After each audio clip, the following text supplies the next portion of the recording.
Hello, hello, hello. Welcome to Studio 770. I am your host, Rabbi Zevi Weinberg. I am so honored to have with me the Dean of the Institute of Talmudic and American Law.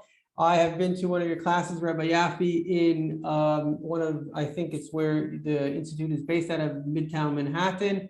And I remember that many lawyers came. In fact, I was just amazed to see that I know you have a Talmudic and yeshiva education, but just have this mastery of like the entire, it was like the legal system was like as clear to you as the Talmudic system.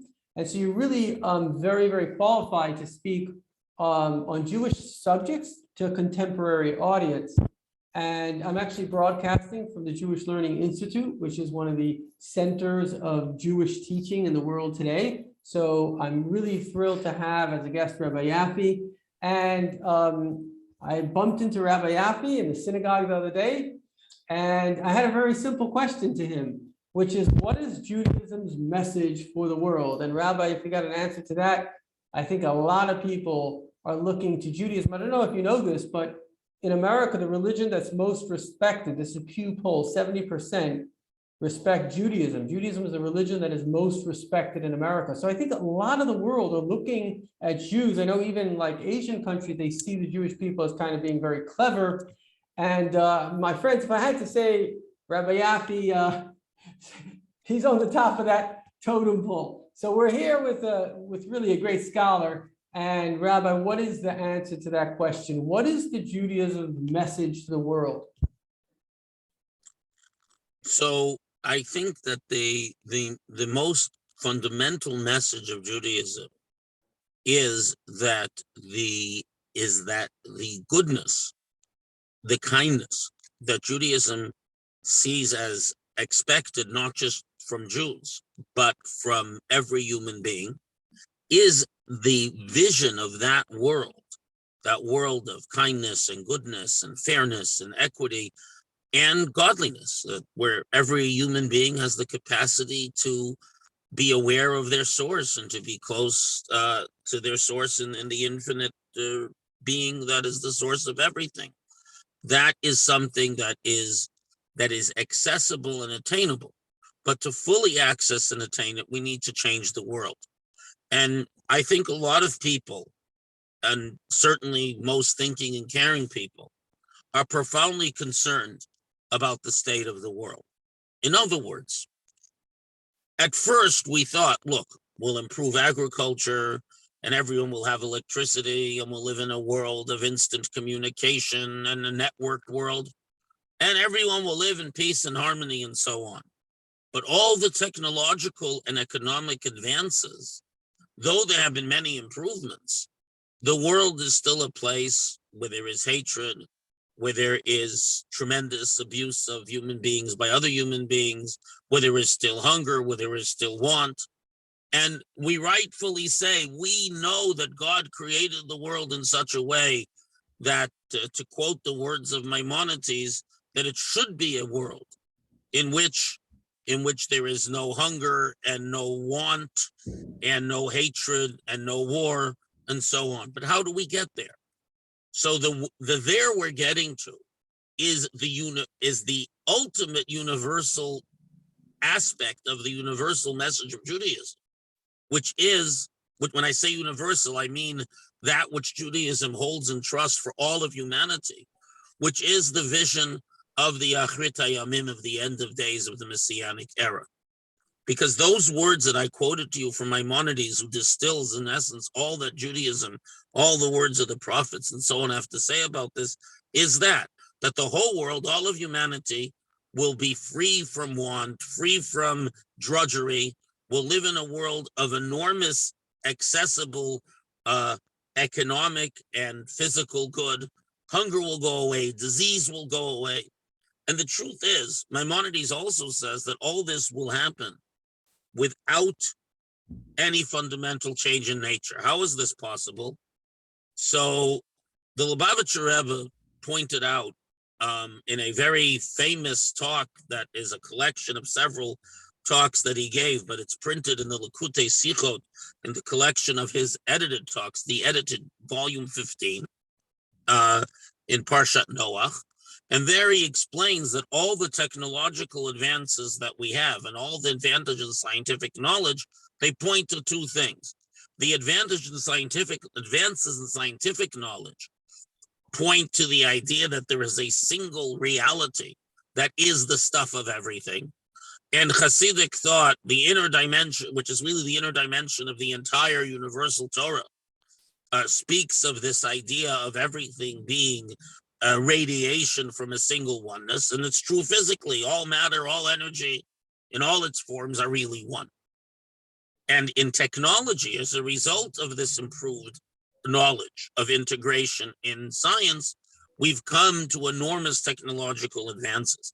And the truth is that if all of humanity would work together in harmony and peace and understand that they come from a single creator and a single source, and that source is the truth of everything, irrespective of their religion, of their background, of their ethnicity, there's one creator to all of us. And if we understood that and grasped that and devoted all our efforts not to robbing from each other and not to killing each other and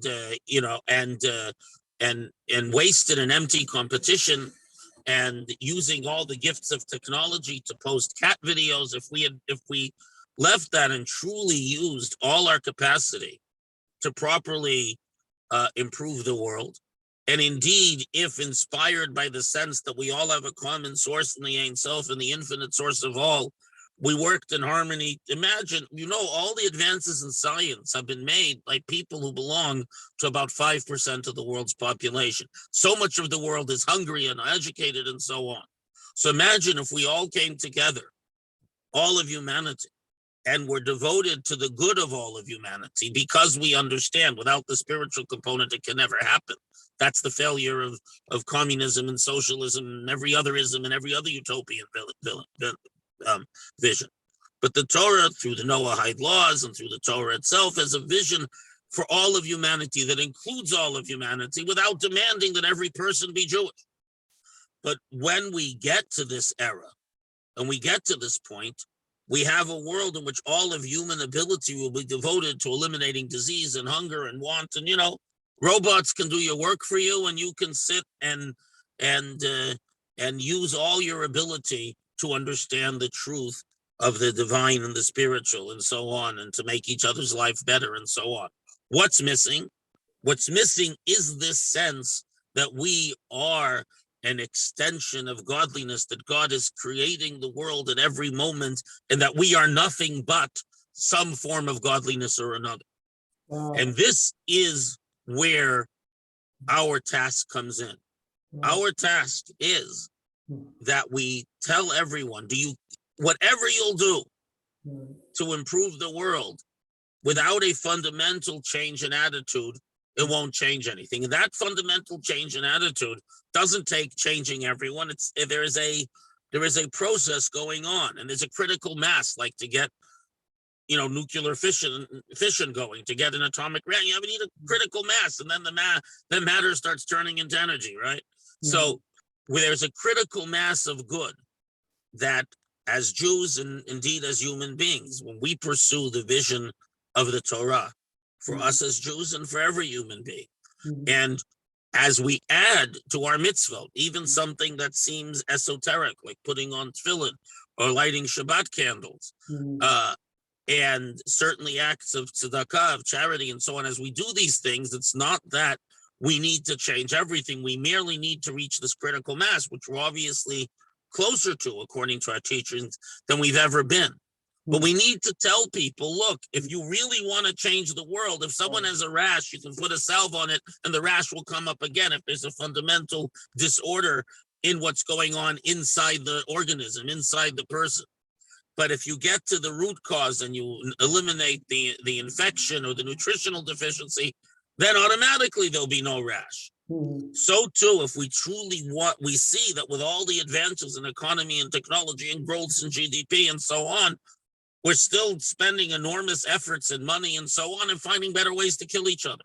And we're all expending enormous effort in hatred. And there's so many people who are starving simply because of this hatred and jealousy between people. So and on the other hand, the truth sometimes shines through. And the more that we bring godliness into the world, and this is the task of the Jewish people. In other words, granted, you have to do everything you can, whatever skills God gave you. But the fact is that putting on tefillin, that lighting Shabbat candles, that, adopting kashrut and so on, when a Jew does this, you completely transform the underlying reality. And you know what? This might have more of an effect on the challenges of the world than 1,000 hours in the Peace Corps or 1,000,000 hours, because those are wonderful things. But ultimately, there needs to be a fundamental change in the air, in the atmosphere. There needs to be a fundamental change where we open our eyes and are able to see the truth that we're all one. And this comes from bringing godliness into the world, making God a dwelling place in the world, which is the task of the Jewish people, for the benefit, for the sake, because we care about the whole world. And at the same time, encouraging all of humanity to acknowledge our common source in the Ein Sof, in the infinite source of all, and to do acts of goodness and kindness. And it's not just, oh, you help that hungry person, because when any human being helps another human being, it's not just because, especially because you recognize your common source. It's not just this person you fed. You've changed the whole atmosphere. You've changed the whole critical mass. You've changed the whole balance towards goodness, towards kindness. And ultimately, we will have a perfect world. It's up to us to make it happen as quickly as possible. And the driving force, the CPU of this, as if it were, in a computer, there's a lot going on, but there's always a central chip. That's our job as the Jewish people. And it's our job to make sure and by setting a good example, to encourage every human being to follow the universal message that Judaism carries within it for all of humanity, of the Noahide law, which is basically the idea of a belief in a common God that demands common goodness and kindness and honesty and decency between all human beings. And the more, and if this becomes obvious in a very subtle subterranean way, a very micro, and a very seemingly, it's not supernatural. It's actually natural, because the world is built of godliness. But the more we reveal godliness as Jews in the world, by doing mitzvot, by studying Torah and so on, especially with the intention of bringing redemption to the world, the more the world itself transforms, and ideas, you see that there's more of a sense in the world of a common destiny and of tolerance and caring and so on than there's ever been. And this is a result of the fact of everything we've done to subtly change the atmosphere of the world. So the message to us as Jews is we have to do more, and specifically for the purpose of transforming the world. The message to all of humanity is that there are fundamental lessons of what it means to truly acknowledge the oneness of God, and especially the way this affects the way we treat other human beings. And ultimately, if we all work in this direction, but again, the ones entrusted with the message and the system and the CPU, the fundamental instruction set, the firmware, not just the hardware, that's the Jewish people. And not as a privilege, not as an aristocracy, but rather as a responsibility to be that light that illuminates all the rooms of this world. In every room, there are all kinds of wonderful people who just need to be woken up to see their oneness with all those other wonderful people. And that's our job. And therefore, if you really care about the world and you want to see an end to suffering and hatred and war and disease and all these things, the power lies within our ability to control nature. But we won't get there until we reach a point where we understand that all our effort has to be towards this oneness. And I believe that, and I believe I know, because the greatest spiritual leader of this generation, the Lubavitcher Rebbe, told us so for 40 years. And didn't just tell us so, but demonstrate how the entire Torah, 3,000, more than almost 3,500 years of Torah, flow into this one idea. as discussed extensively in Maimonides, which I'm sure Rabbi Weinberg will share with you at some point. Mhm. So, So Rabbi that's- Weinberg, I think that's the most important message right now. So just to reiterate what Rabbi Yafi is saying, if I get you right, it's that fundamentally, in order to create oneness, we have to know that we already are one, and that there is only one, and that one made, in a way, many parts, but all those parts are part of one. And division is only when you disassociate from that fundamental oneness. And even though there's a lot of goodness and good striving, but unfortunately that can almost turn tribal. Oh, we're better than you, or certainly my religion or whatever is better. And instead of seeing, because I think what the rabbi is saying is that only when we understand that we're all part of God, part of a oneness, then the goodness that we do creates the unity. Otherwise, that goodness can also, as often the case, unfortunately, develop into some kind of new tribe. And that tribe says, okay, well, we got to like eliminate the other tribe because they're not good like we are, or something like that. So is that in a way? Well, I think that's part of it, but it's also the role of the Jewish people, which is that if we want to help the world, and you meet Jews, young, old, all kinds of Jews, but they really, really are concerned about the world as a whole. And then so there are some Jewish leaders very concerned. They're concerned about the world. They're not worried about Jewish causes. But I think that's the ultimate Jewish cause, because the ultimate Jewish cause is, if you care about the situation of the world, you understand that there has to be a fundamental change in attitude. That fundamental change in attitude comes when the darkness is driven away by light and people see the truth. Who is the conduit for that light? The Jewish people through the mitzvot. So when you put on tefillin, it's not just for you. It's for the sake of all 7 billion of us, and and every other creature in the universe. Okay, but if I can play Jewish advocate for a second, how does me putting on tefillin affect, I don't know, if there is a kid starving in Africa, Rabbi, your premise is that if I put on tefillin, that's going to bring the world to the better What I place. think more correctly, you still have to deal with the starving kid because the kid needs food right now.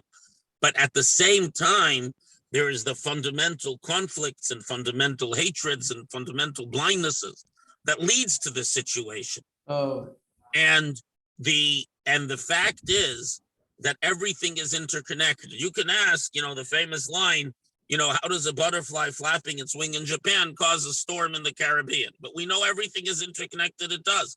And we know that, the smallest alteration of the function of a cell can cause great improvement in health and great disease. We live in a world in which we know tiny little things that we can't see. Look, a little bit of RNA, a little bit of not even DNA, of RNA just turned the whole world upside down, because the virus isn't even a living thing. It's a little package of RNA.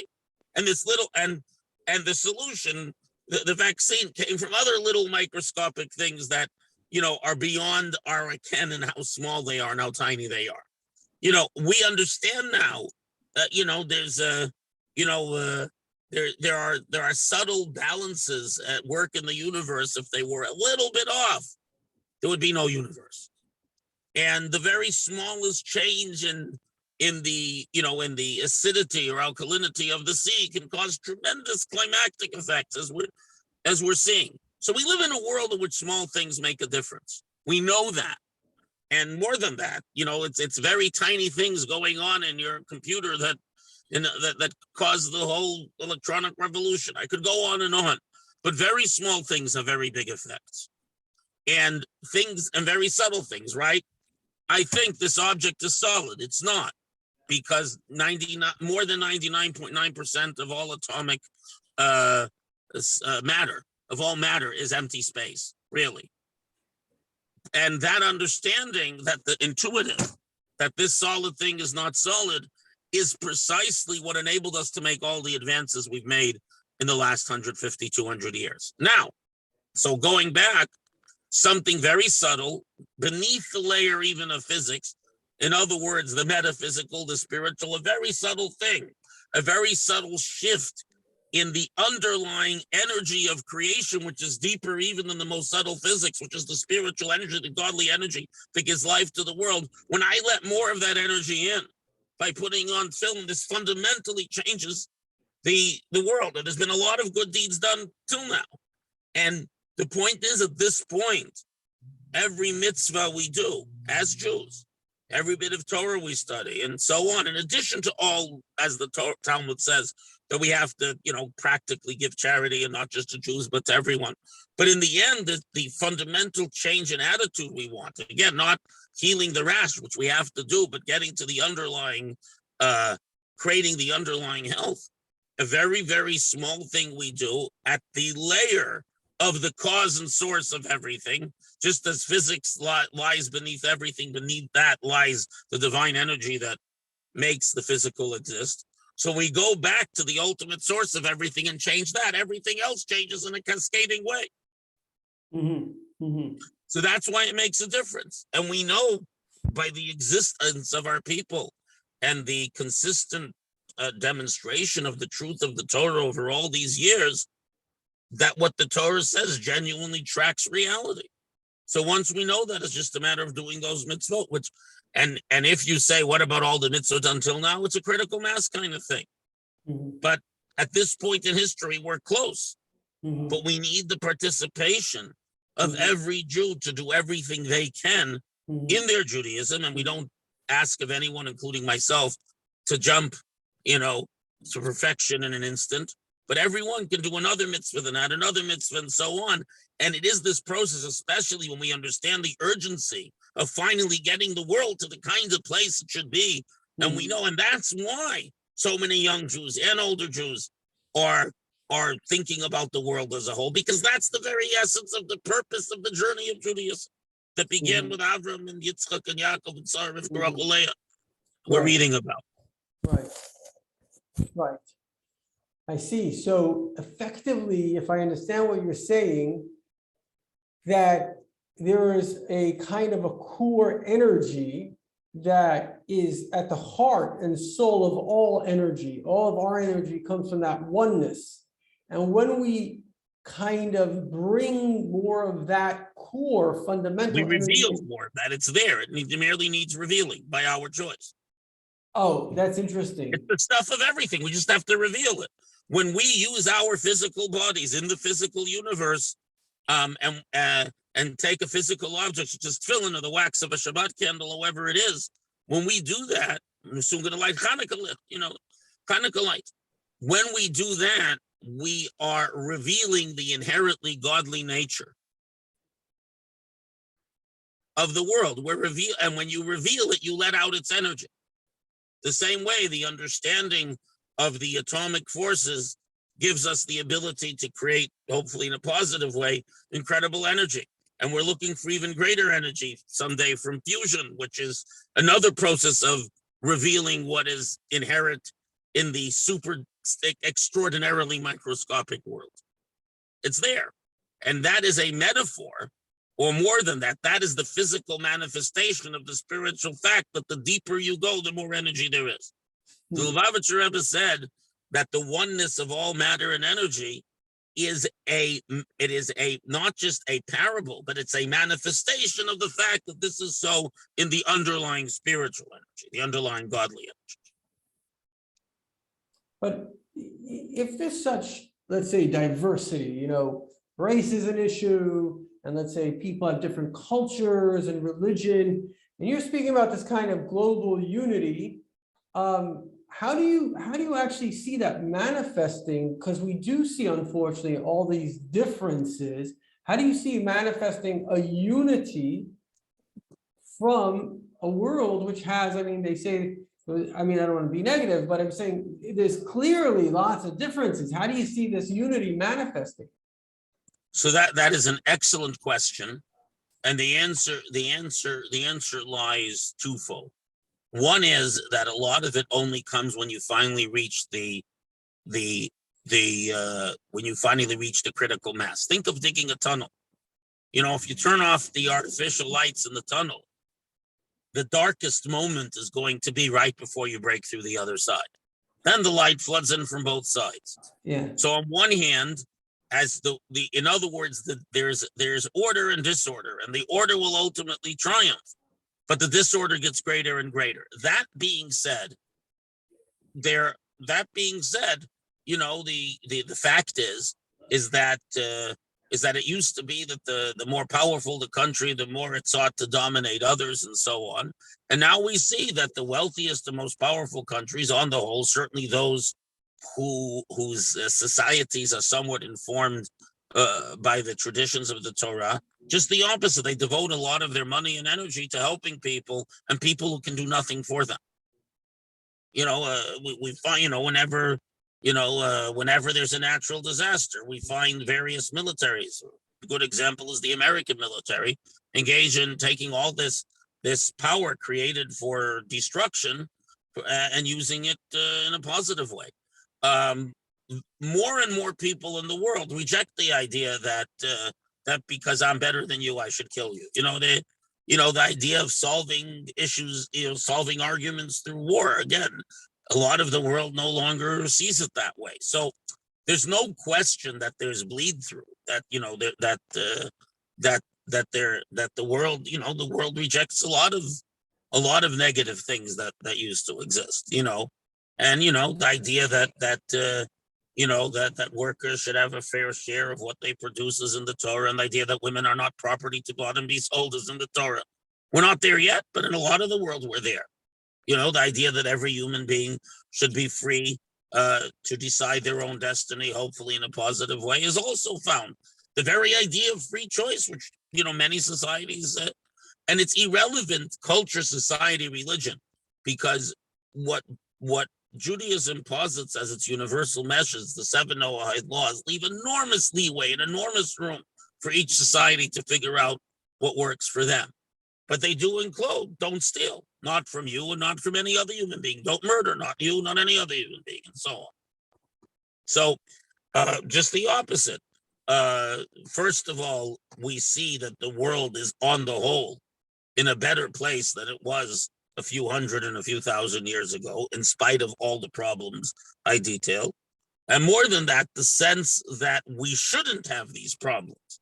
It used to be, when World War I broke out, in all the countries, the European countries, they were saying, "Oh, this is a good thing. Our young men will be able to prove their strength, and that we're the best because we dominate the others." In the end, everyone died in the mud, and unfortunately, we didn't learn a lesson, but enough of a lesson. But the fact is that even when our young men and now young women go to war, we no longer really believe that. Certainly not in the places that have been influenced ethically by the teachings of the Torah, which is where most of these ethics ultimately come from, however distorted. But every ethical movement in humanity, you'll find a hint to it first in the Torah or in the oral tradition, which of course the Torah is inseparable, the written text and the oral text. Right.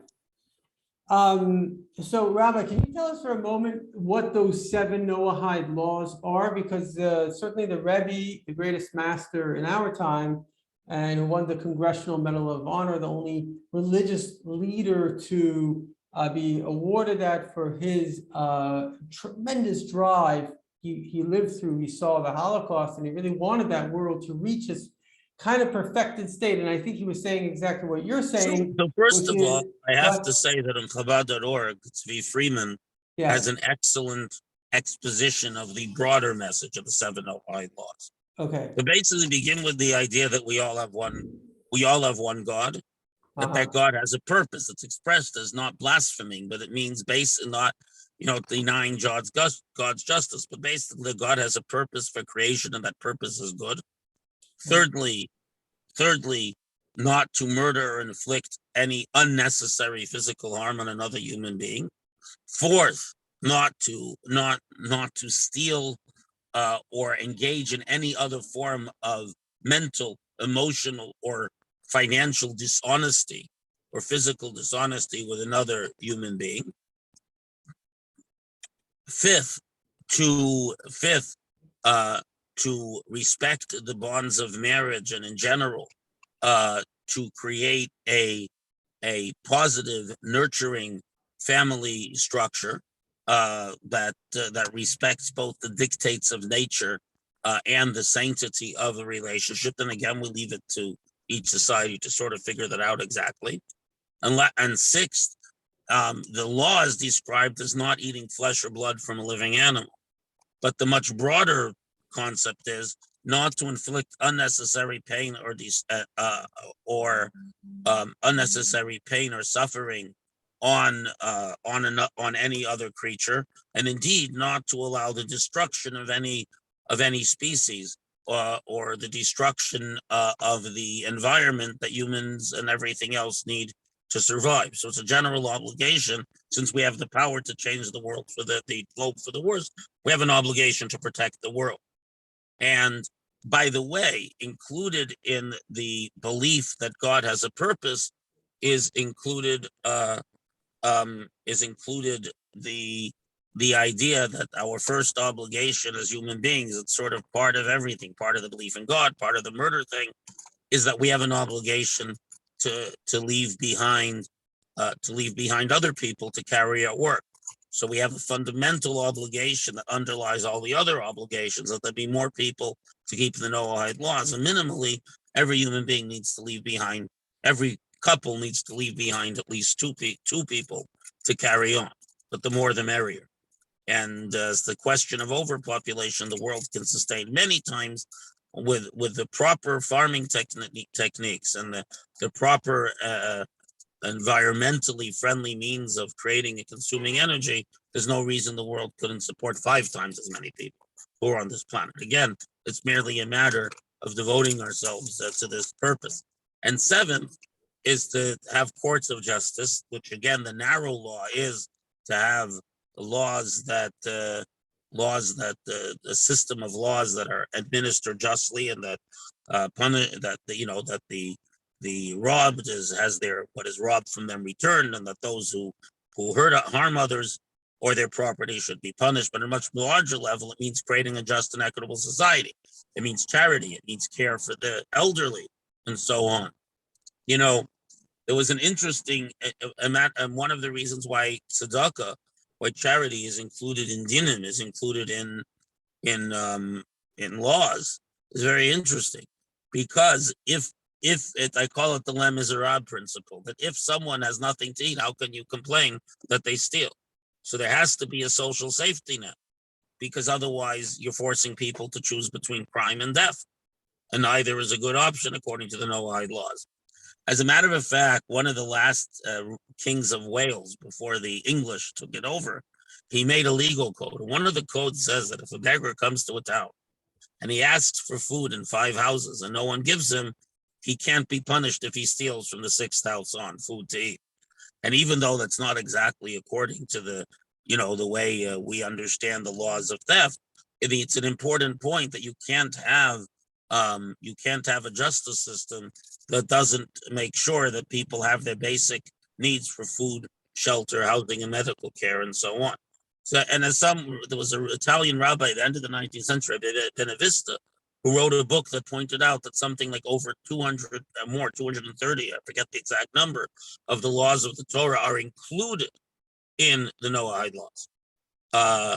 And the Ramah, Rav Moshe Isserles, one of the most important Jewish legal authorities and one of the actually great philosopher also, writes in, I believe, the responsa number 10 in his responses, legal opinions, that generally speaking, the way that Jewish law understands and develops these ideas, if they're relevant to all of humanity, that they represent a good path forward. And that's one of the things, the little plug we do in the Institute for American Talmudic Law, is we look at sort of at various legal and societal challenges and issues and say, well, what would Judaism say in the context of speaking to the larger society, the larger world?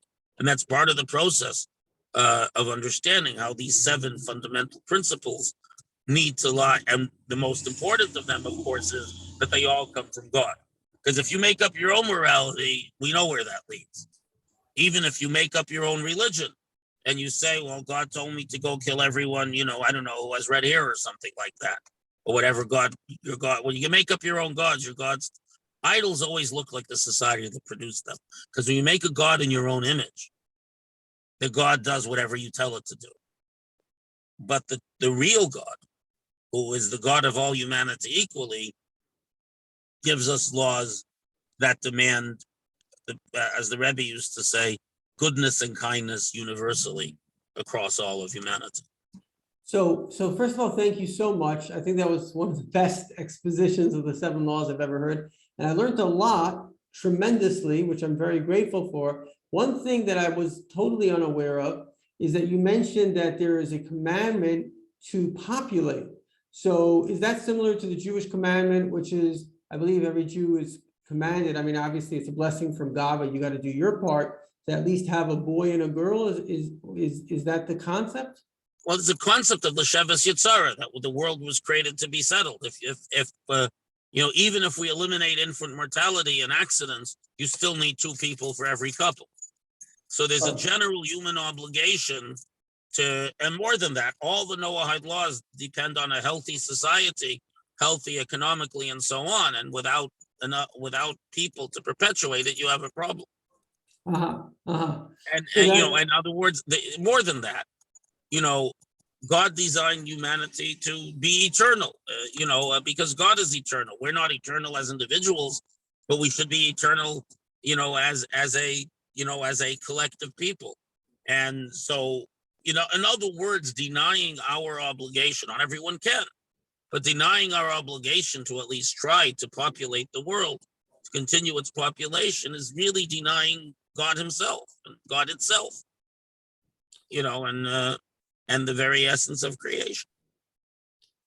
That's why it's not included the 7 Noahide laws, because it underlies all of them. Interesting.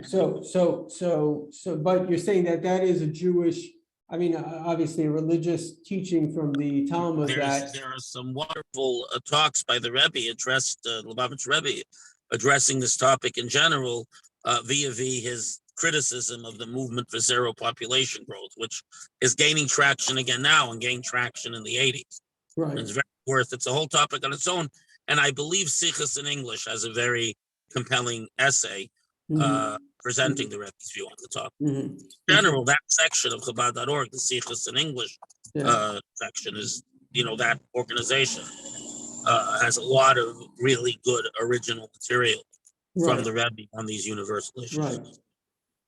So I don't know if with our current, myself included, ADD population, based on how much attention spans and everything, I think we should, even though I'd love to talk to you for hours and hours and hours, because your information is amazing and I'm very grateful. But maybe if you could sum up in, let's say, 3 sentences what you believe. I guess there's the message for the Jewish people, there's a message for Gentiles, and maybe there's a universal message. I don't like the term Gentiles. In other words, we're all human beings. Human beings are divided into 2 groups. The Jewish people's job is sort of to be the Kohanim, the priests, the people who have to focus on bringing the divine message down, and then all of humanity who has to take that message and make it happen. Right. But essentially, the message to the Jewish people is that if they care about the state of the world, which we all should, by increasing their illumination in Judaism, they light up the world. And the message to everyone else to all of humanity, is that there's a set of fundamental principles that are there in the Torah, that are there for everyone, and infinitely adjustable to each society and each situation. And we need to understand that there is one God and one universal message that each of us and all the glorious diversity of humanity need to work towards to. It's like a symphony is no fun if there's just one note. It's when you have many instruments and many musicians and a very complex score, but all to a common purpose, so that it's a symphony and not a cacophony, then that's the purpose. So it's each of us being ourselves, but as part of a common purpose, as part as threads in a glorious tapestry that still has to be finished. Right. Okay, so those are beautiful messages. And I would just maybe bring out one That's point. just quite simply that Jews should do more mitzvot for with the sense of the urgency of bringing the Messianic era of transforming the world. That they should do those mitzvot. That wherever you're holding, a good place to start is the Rabbi's 10 campaigns. But wherever you're holding, there's a mitzvah that you can do more. There's Torah study that you can engage in more. There's prayer you can engage in more. And for all of humanity, there are many things to learn, and certainly every human being acknowledges God and prays in their way, and most of all, to understand that the Noahide laws, that these 7 laws are universal, and therefore we have to concern ourselves with justice and welfare and so on across all lines, including this sense that we all have a common source, and therefore we need to understand that every human being has to be treated in the context of the ethics demanded by having a common source and a common destiny. And just to mention that, of course, all monotheistic faiths, Islam, Christianity, Judaism. So the answer is that we don't even want to get into these divisions. These Noahide laws and these values are relevant to every person of every religion and every ethnicity and so on. And they're relevant to everyone. They're there for everyone. And we don't ask anyone to change who they are. We ask them to add this universal element to whoever they are. In other words, these questions are internal questions for each individual. We have to stay on our message, which is the universal overarching, not to get stuck in all into all these various ways in which people divide themselves. There's universal message, and wherever people are holding whatever they believe, let them find ways to fit this universal message, in a way that they can connect to it, and whatever they want to believe or do. That's as long as they have the universal message. I wouldn't start talking. I wouldn't give, shall we say, say, okay, this is good and this isn't good, and you should do this and you shouldn't do that.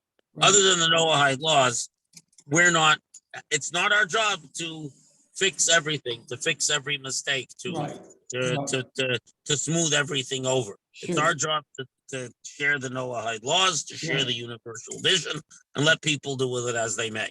So I wouldn't even get into discussion of various cultures and religions and so on. I hear you. I just feel that there's a need, when we speak about these laws, there's a need to say that it comes from God, and there's a belief that it came.